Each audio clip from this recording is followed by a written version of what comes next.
How did it feel to leave Doctor Who? Very sad, but you kind of never leave, since I've discovered. Would you come back? Sorry? Would you come back? If they said, do you want to come back for a story or a special, would you still return? I don't know. Or if for example, an audio company got the rights to do new series audio, would you do those? I don't know. You'll have to speak to my agent about it. Thank you. What was your favorite death?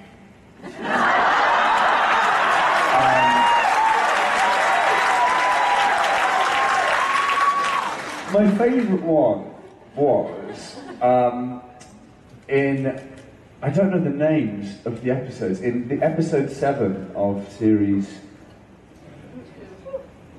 6? With Toby Jones, the one where I turned into sand with an old lady. That was really fun as an episode to film, and unlike any of the others. It was like filming Midsummer Murders. It was like that. But then turning into sand reminded me of Back to the Future, of his hand disappearing, and I just thought that was really cool.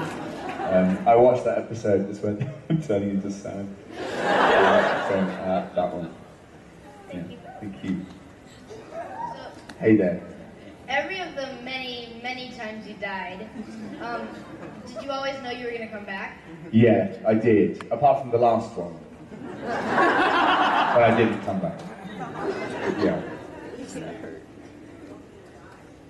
True.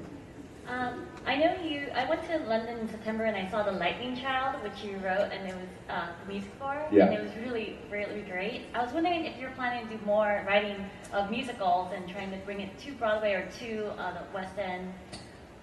Yeah, I do. I write music as well, and yeah, I do have plans, but kind of in the kind of slightly distant future. But there's a few things that I'm starting to work on. It's a very boring answer. Yes. Well, at some point, but not just yet. Okay, and last night I taught you some Thai. Do you remember it? Oh, yeah. Did you know there was going to be a test? I forgot. I thought about it. I was like, I'm sure she's going to ask me this again. Isn't it? It's like... Oh, no. Santine. Yeah, you just told me. Yes, I remember. Yeah, Santine. Edit that out of life.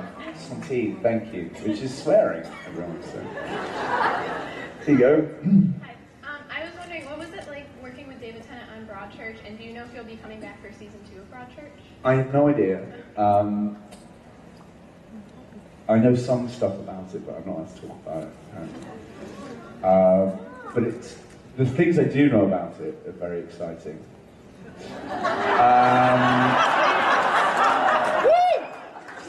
And it was really great working with David. And we'd never met before we had the read-through of that. And we met at the read-through and went, we really should have met already. And I went, yeah, no, we should. And that was it. That was all our conversation. And then we worked together. It was fine. But yeah, it was really good fun. He's really, really a wonderful actor. Yeah. Hi. Hey.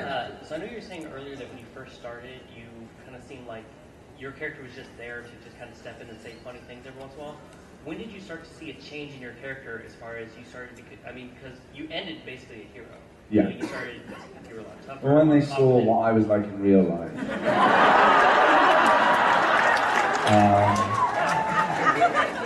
Don't look at me. Yeah. Yeah, it was such a gradual change. Obviously, with the Roman stuff, that's when it kind of started. But it felt like such a natural progression.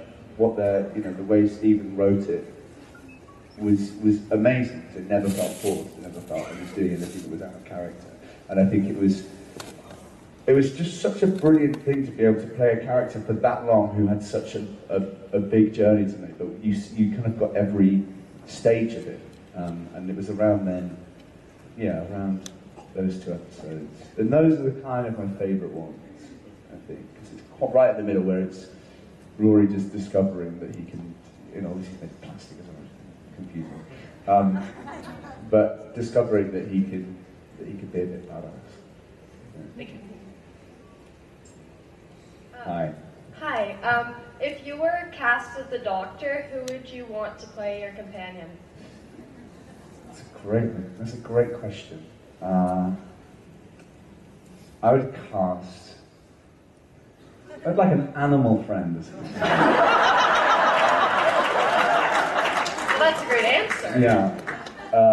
A couple of talking cats.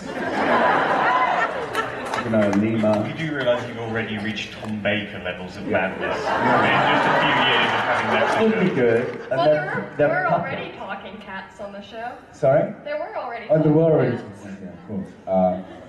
I don't know. A small hamster. A space hamster. A space hamster. I've got a joke. Sorry. What do you call a tomato in space? What? A space tomato.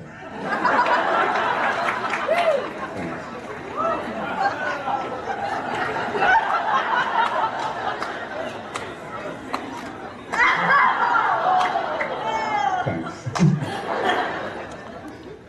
Okay. What I was wondering is, do you regret leaving so close to the 50th and therefore not being part of the 50th? I don't know. It was odd not being part of the celebrations and stuff, but actually it was great to be able to watch it. No, I don't know. I have no regrets over any of it. I just feel very lucky to have been part of it. So no, and I thought the 50th episode was amazing. Yeah. Thank you. Hello. Hi. So, like, how did you change roles from Rory to like a very serious character in Broadchurch?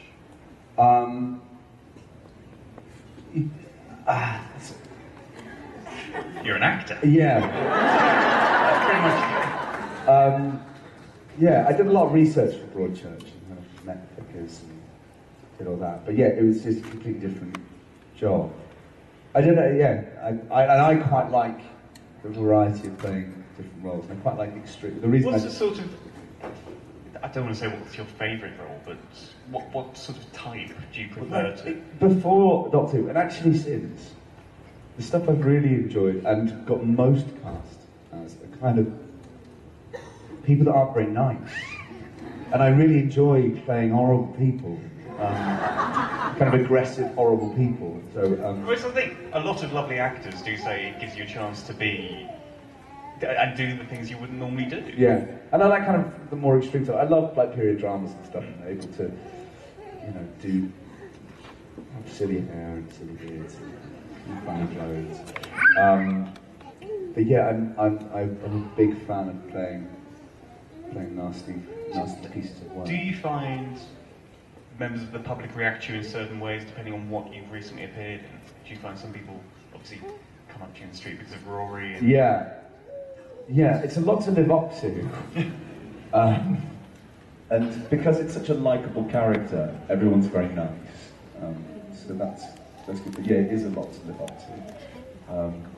And you have to tell people that it's not very easily. It's not. Kind of going to add to that, I wanted to thank you for doing such a good job of playing such a strong male lead with such a strong female lead and really balancing that out. You did a wonderful job with that. And my question is, what was it like to punch Hitler?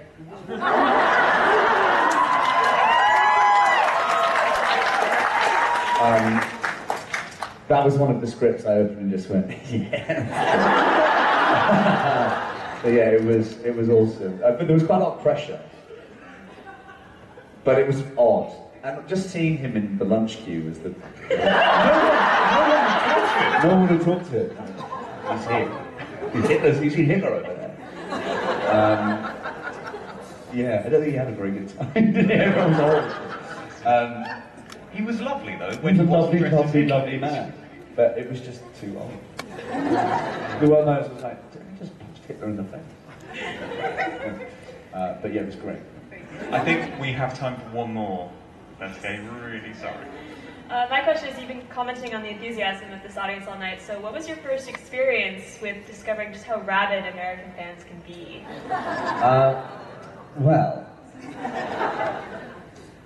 American fans are amazing. I was so surprised that it's become so huge over here, and you know, rightly so. But myself, Matt, and Karen came over to promote. I think it was the beginning of season 6. Like cheering the number 6. And we went out to New York and had a screening in the East Village, and it was very cool. We had like a cool East Village screening. Thanks, Scott. I'm going to write it down. I'm going to mention that when I'm not doing it. And yeah, the fan reaction there was amazing. With people queuing around the block overnight. You know, like, okay, we're big in America. That's great. But yeah, I feel very welcomed by you guys, and I'm just always overwhelmed by the support and how much you guys really care about it. So thank you, and it's been a real pleasure meeting you all this weekend. So. Thank you.